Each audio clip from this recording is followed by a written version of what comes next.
Que tiene el primer urgente se lleva premio. ¿Seguís con las boletas, Facundo? Sigo con la boleta, estoy fanatizado. Todos los días trae la boleta, Estoy Facundo. fanatizado con las boletas, estoy fanatizado con la lapicera, estoy fanatizado con todo el tema. La pulserita que te sacaste, ¿de dónde venís con la pulserita VIP? ¿Dónde está la pulserita? ¿La tiraste? No, la acabo de tirar, la tengo acá en el no, bolsillo. Tremendo. Acá. ¿De dónde venís?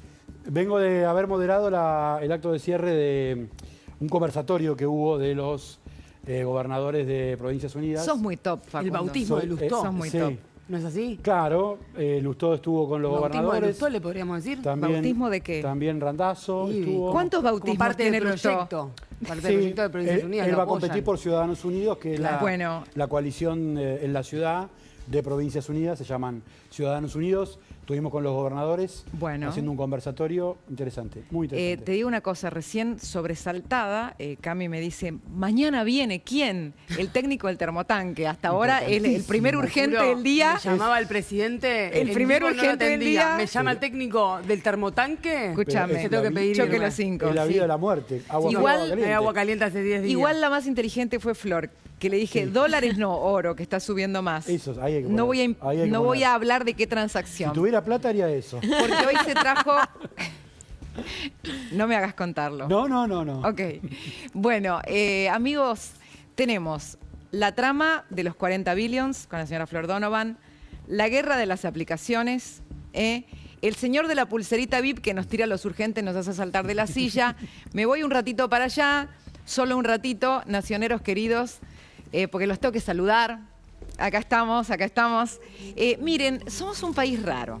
Somos un país muy raro, queridos nacioneros, porque empezamos a escuchar a todos los que hablan, ¿no?, contra los norteamericanos, Yankees go home y toda esa verba, patria sí, colonia no, al tiempo que ahorran en dólares y les encuentran dólares a los hijos en las cajas de los bancos, ¿no?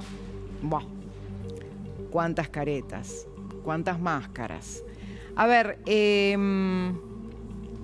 no hace mucho, en el ex CSK, cuando todavía no tenía tobillera, Cristina Kirchner daba clases, ella decía masterclass, donde aseguraba que el modelo chino había superado por lejos al capitalismo. Eran todavía épocas de salida de la pandemia.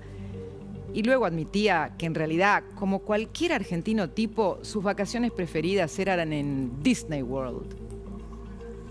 Y yo no nos íbamos de vacaciones ni a La Habana, ni a Beijing, ni a Ciudad Hanoi, ni a Moscú. No, éramos más de ir a Nueva York, a Miami también, a Disney World. Argentinos normales de clase media. Argentinos normales, de clase media, ¿no? Miren cómo las contradicciones afloran así, en un segundo. No es difícil buscarlas. A ver, una de las discusiones de hoy es si está bien o está mal que Estados Unidos nos ayude. Carlos Melconian a mí me sorprendió hablando de colonialismo, pero escúchenlo ustedes. Lo de ayer, qué sé yo, alguien puede decir, nadie esperaba algo así, pero es el presidente Trump. Yo nunca vi, digamos, una incursión cuasi colonial de este tipo. Pero también dijo que lo que más le molestaba es que no se trataba de una política de Estado. A ver. Yo te diría, si tomamos al pie de la letra el único tema, más allá de la confusión, que es, mira, ayer yo no rescaté que esto sea una política de Estado, a priori de palabra presidencial americana. Esto es y gana vos. Claro, y acá viene algo muy interesante que tiene que ver con cómo se hace política hoy y tiene que ver con la otra discusión. Las particularidades de esta ayuda, y me parece que eso es lo que realmente genera todo este run run y esta polémica, es que es una ayuda que se da entre dos personalidades que tienen un vínculo personal y que saltan a la escena política incluso mucho más que por ser presidentes, por su histrionismo, por ser personajes, por ser personalidades en la era de las personalidades. Y como vivimos en la política de la personalidad, tomando a Donald Trump, la personalidad política del planeta en este momento, solo basta ver este a ver, este episodio para entender de qué estamos hablando. Hacer de un atentado, con toda la gravedad del caso, un momento de triunfo.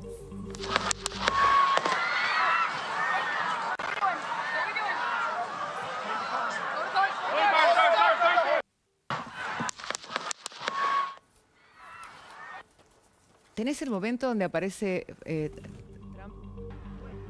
A ver, ahí está. Le acaban de disparar. Le acaban de disparar, la bala pasa a milímetros de su oreja. Si él no hubiera hecho un pequeño gesto, la verdad que ese disparo impactaba en su cabeza. Pero Trump, ¿qué hace? ¿Se esconde? ¿Se guarece entre los custodios? ¿Se mete bajo el atril? No. Trump hace esto, levanta su brazo y grita triunfal, fight, fight, fight. Claro, esto no lo hace cualquiera, lo hace una gran personalidad. Vivimos en la era de la personalidad. El otro día, a ver qué quiero decirles, cuando un presidente va a hablar a la ONU, va a estar ante cientos, o por lo menos más de un centenar de presidentes, si se le rompe el teleprompter, la verdad se pone súper nervioso. ¿Qué hizo Trump? Esto. Thank you very much. Very much appreciated.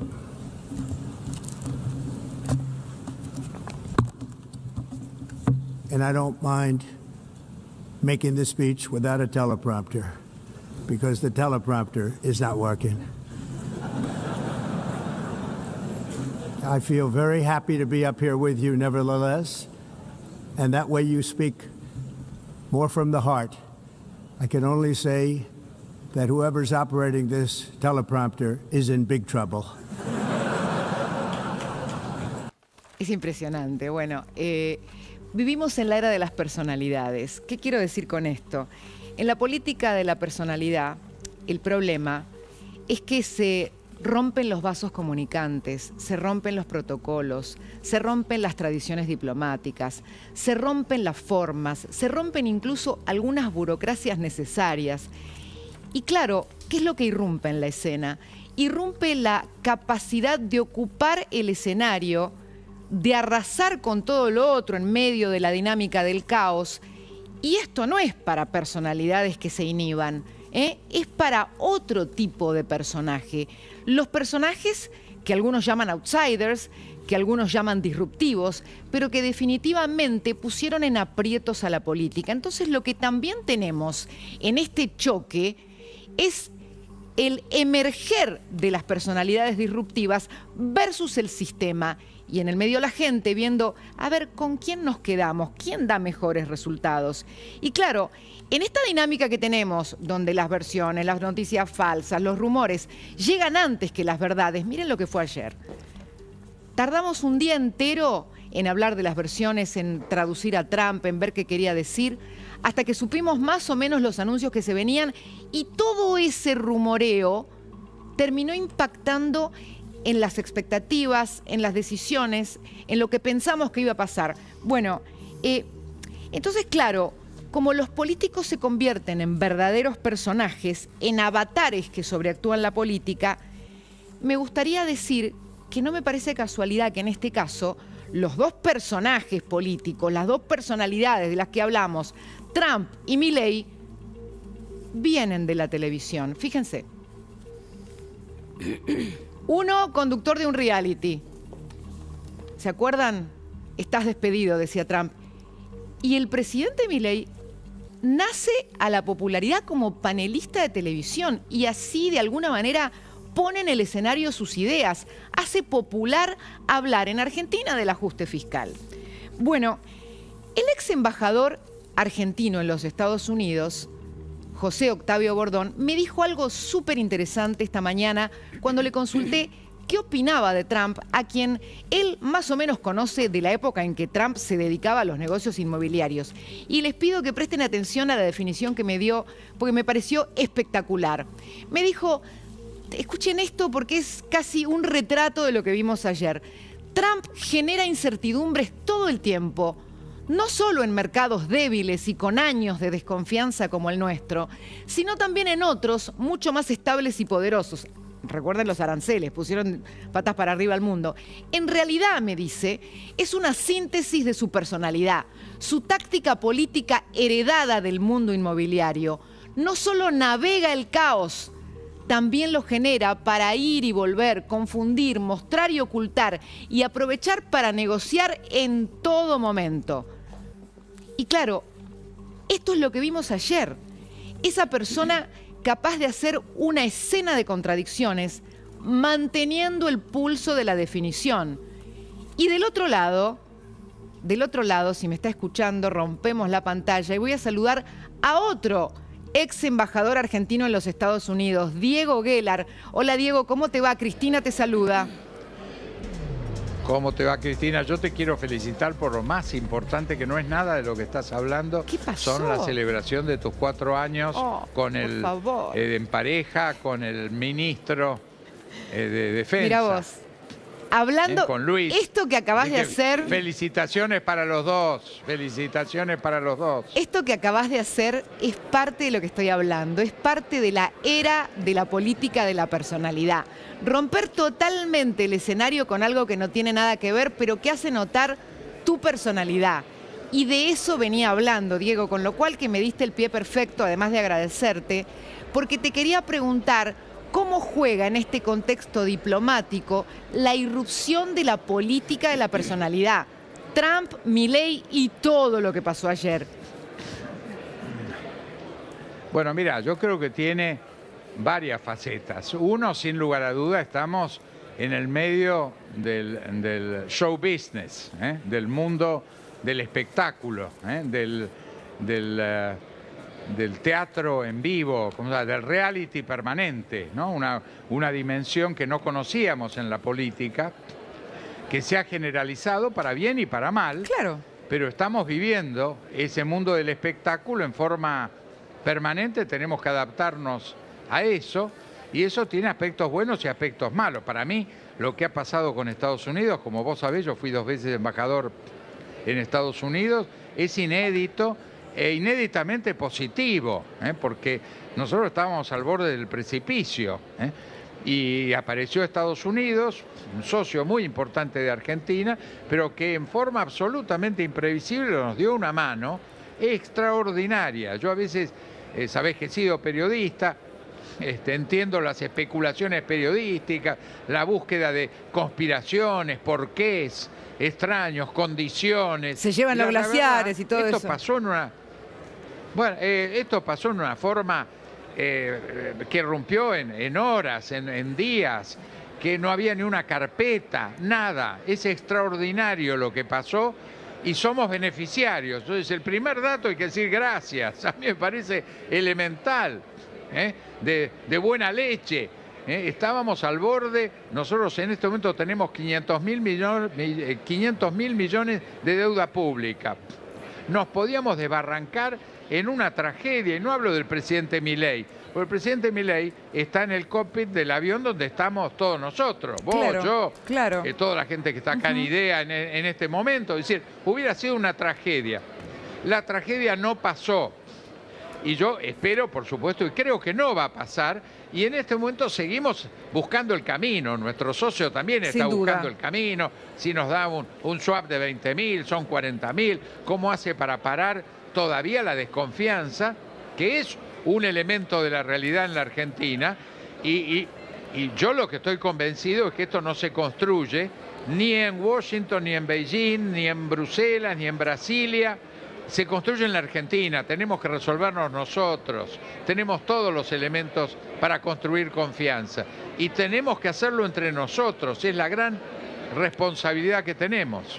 Muchas gracias, querido Diego. La verdad, inmejorable esta definición, pero también la capacidad de romper probablemente el hilo de la conversación que traíamos, que de alguna manera mostró eso de lo que estoy hablando.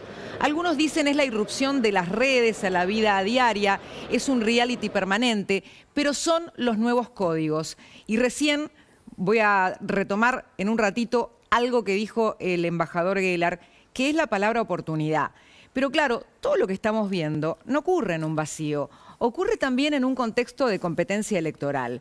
Y me parece que también hay como una especie de partitura donde en el guión de Trump aparecen dos actores que no son nuevos, ni para él ni para los Estados Unidos, porque en la primera presidencia de Trump ya se había encontrado con la situación de Argentina, había intentado ayudar a su amigo Macri y se había dado cuenta que era difícil instalar o ayudar a Argentina para que de alguna manera se consolidara un modelo moderno, capitalista, incluso proamericano, y que había prosperado lo otro. Pero lo mismo le había pasado con Venezuela, donde todo lo que en ese momento planteó con Maduro no derivó en una democratización de Venezuela.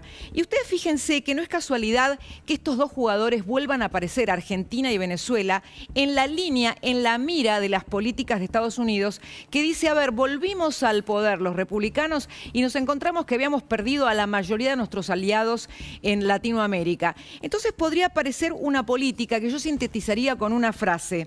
La frase es, para los amigos todo, para los enemigos ni $1 y encima el Pentágono. Les quiero contar, porque hoy pasaron cosas bastante pesadas en este sentido. Ayer, cuando el presidente Trump anula la primera parte de la reunión con Milei, que iba a ser en el Salón Oval, aunque después lo lleva de gira, incluso en una visita íntima al Salón Oval con todo su equipo, había dos cuestiones que tomaban la atención de Trump.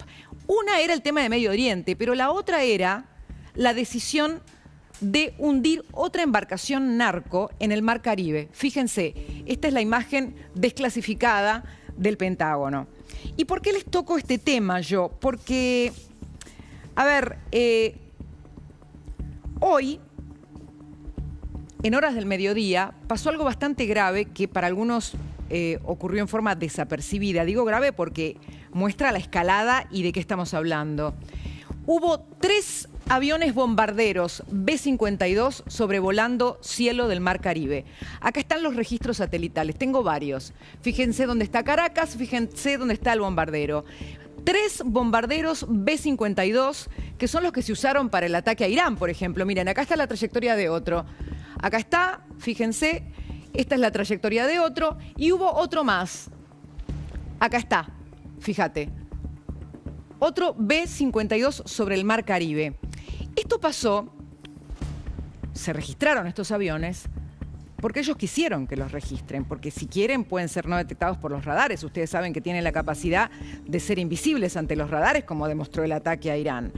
Entonces, al correr de las horas, porque esto generó enorme conmoción en el sentido de que muchos esperaban que hubiera una acción militar, y estoy hablando muy en serio y con la gravedad que esto significa, y empezaron las especulaciones, se supo que la CIA, y lo reveló el New York Times, tenía autorización para hacer operaciones especiales en Venezuela. El tema fue escalando porque incluso en los trascendidos se hablaba de operaciones especiales letales. Y ahí empezó el debate. Primero sobre qué tipo de acción puede tener Estados Unidos en Venezuela, ya que algunos dan, incluso Maduro, por descartado la posibilidad de lo que es un ataque militar convencional. Entonces, con esta noticia de que la CIA tenía autorización para tener operaciones especiales en Venezuela, hoy, hace un rato nomás, un periodista le preguntó esto a Donald Trump. Does the CIA have authority to take out Maduro? Oh, I don't want to answer a question like that. That's a ridiculous question for me to be given. Not really a ridiculous question, but wouldn't it be a ridiculous question for me to answer? But I think Venezuela is feeling heat, but I think a lot of other countries are feeling heat too. We're not going to let this country, our country, be ruined because other people want to drop, as you say, their worst. They have given us their worst. They've loaded up our country with prisoners, with mentally ill people that are seriously ill, criminally ill, and we're not going to take it. And so, I mean, it's just one of those things. And I can tell you, we've taken care of the sea. There's nobody, and we're watching. We're watching. ¿Escucharon? Nos estamos haciendo cargo del mar, estamos vigilando sobre los mares. Eso y los aviones a la mañana. Muchos consideran que son inminentes acciones que tienen que ver con Venezuela. Hoy mismo, el presidente de Chile, Gabriel Boric, que ustedes saben es un presidente de izquierda, ¿no? Habló del problema que significa tener doble vara cuando se trata de reconocer el peligro para las democracias si las dictaduras son de izquierda. Pero que lo diga Boric. Las dictaduras y los líderes autoritarios cruzan frontera para imponer el miedo cuando creen que pueden hacerlo impunemente. Sin ir más lejos, en Chile tenemos el caso del asesinato de un ex militar venezolano, en donde uno de los sospechosos de haber perpetrado el asesinato es el mismo régimen del dictador Nicolás Maduro, que se robara las elecciones en su patria. Dijo dictador, ¿no? Qué fácil que es. ¿Escuchó, Tayana? Dictador. Repita conmigo. Dictador. Y mire que Boric me parece que está más a la izquierda que usted. Porque Tayana dice que no es una dictadura. Pero se pueden decir las dos cosas simultáneamente. Estados Unidos está violando el derecho internacional con lo que está haciendo y hoy Venezuela es una dictadura. Me parece que las dos cosas no son incompatibles entre sí. No, tiene un sistema democracial que me parece que tiene una serie de fallas y tiene cierto carácter autoritario en algunos casos. Hoy el amigo de Maduro y candidato a diputado de Fuerza Patria, Jorge Tayana, salió a decirle a los Estados Unidos que Milei va a perder. Al hacer esas declaraciones de que limitar el apoyo al resultado electoral, se produce la reacción de los mercados. ¿Por qué se produce la reacción de los mercados? Por lo que los mercados ya descuentan que Milei pierde las elecciones de medio término. Y aquí quiero volver a lo que planteaba el ex embajador argentino de Estados Unidos, Diego Guelar, a quien yo no le dije ni siquiera lo que le iba a preguntar. Quería enlazarlo con lo que me había dicho otro ex embajador en los Estados Unidos, como José Octavio Bordón. Creo que a la Argentina, como a todo país del continente, le conviene tener buena relación con los Estados Unidos por varias razones. Es la primera potencia mundial, es la democracia más importante del mundo, la más grande por lo menos. Y Argentina es un país que tiene una exposición no solo por su deuda, sino por su situación financiera, con lo cual siempre le va a convenir estar bien con el principal socio del Fondo Monetario Internacional. De hecho, fíjense que lo que está pasando hoy con Argentina, es decir, esta ayuda de los Estados Unidos, es vista con sorpresa hasta por hombres con experiencia como traders en el mundo financiero de los Estados Unidos, como Javier Timerman, que me decía esto. Realmente esto, desde el punto de vista de la relación de Estados Unidos con Argentina, de lo que está haciendo el Tesoro, es histórico. Nunca nos hubiésemos imaginado, los que estamos en este negocio, en esta profesión, que algún día íbamos a ver al Tesoro americano involucrarse de esta manera en las finanzas de un país como la Argentina. Yo creo que lo que Bessent tiene en mente, más que es barato o caro el peso, es que quiere acompañar este modelo, tal vez por espanto a lo que hubo antes. Esa es su posición. A mí me llama la atención el nivel de involucramiento del Tesoro americano en un país como la Argentina. Me llama la atención también el hecho de que se han involucrado también en términos discursivos, hablando del peronismo, de 100 años de fracasos, etcétera, y es inédito para Estados Unidos involucrarse de esta manera. Claro, y si uno vuelve a plantear estas tres condiciones, ¿no? Es el principal socio del Fondo Monetario, Argentina está expuesta en deuda, es la principal democracia del mundo por su escala, probablemente, y también es la principal potencia mundial. En este contexto, creo que a Argentina le conviene la generosidad de Estados Unidos, pero cuando uno escucha hablar a los que se oponen, ve tanta hipocresía, porque cuando el kirchnerismo se jactó de salir del fondo, le fue a pedir ayuda a Hugo Chávez a una tasa de interés 4 o 5 veces mayor. Y los mismos que hoy están hablando de colonialismo no dijeron nada con dos bases supuestamente de observación, pero controladas por los militares chinos que están en Argentina. Entonces, ¿cuándo les importan las potencias extranjeras y en teoría aparece el nacionalismo. Y acá me parece que hay otra cuestión que yo me la preguntaría, y me la preguntaría sin miedo. ¿Qué les molesta en realidad? ¿Que Estados Unidos ayude a la Argentina o que lo ayude a Milei? Acá hay un punto, me parece. Creo que a algunos les molesta que Estados Unidos lo ayude a Milei. Sobre todo a los que quisieron tirar a Milei antes de llegar a las elecciones. Porque si realmente tan convencidos están de que en las elecciones le va a ir mal, no hubieran hecho todos los intentos que hicieron por, de alguna manera, intentar interrumpir el mandato constitucional, porque lo hicieron. Entonces, ¿qué preocupa? ¿Preocupa que Estados Unidos ayude a Argentina? ¿En serio? ¿Cuántas veces nos quejamos en Argentina de que Estados Unidos soltaba la mano? Muchísimas.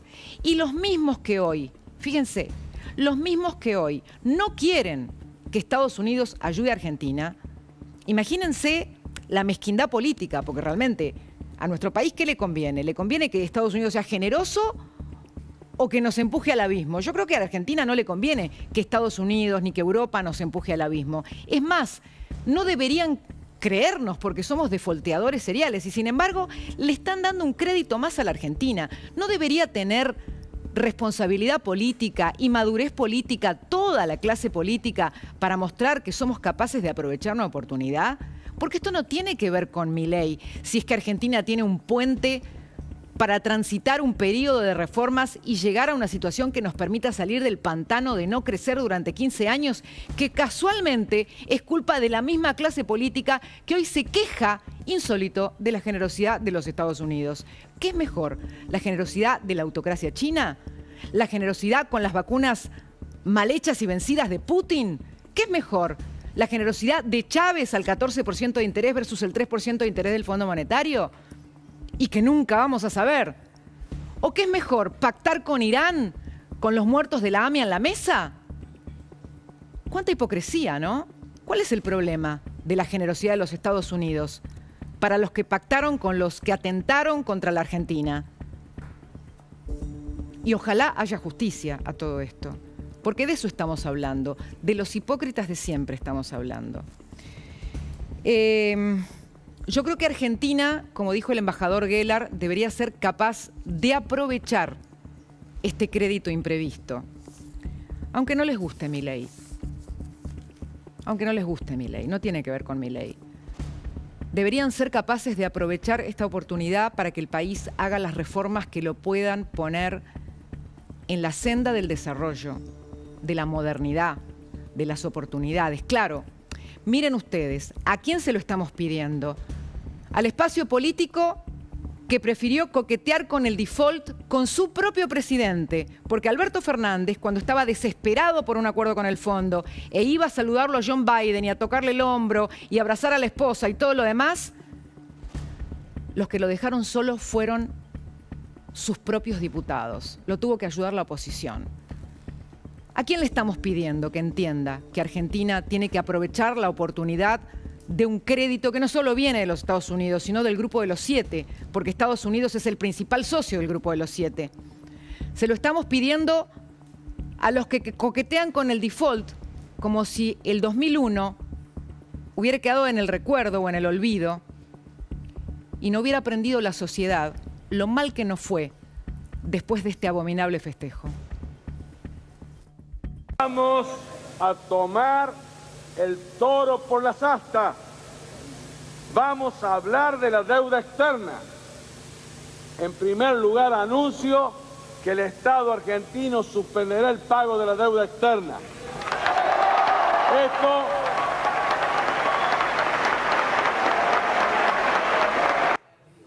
los hipócritas de siempre. Mira a Luisito Majulco. Quiero que nos cuente, Flor, la película de los 40 billions. Vamos, Flor, vamos a la pantalla.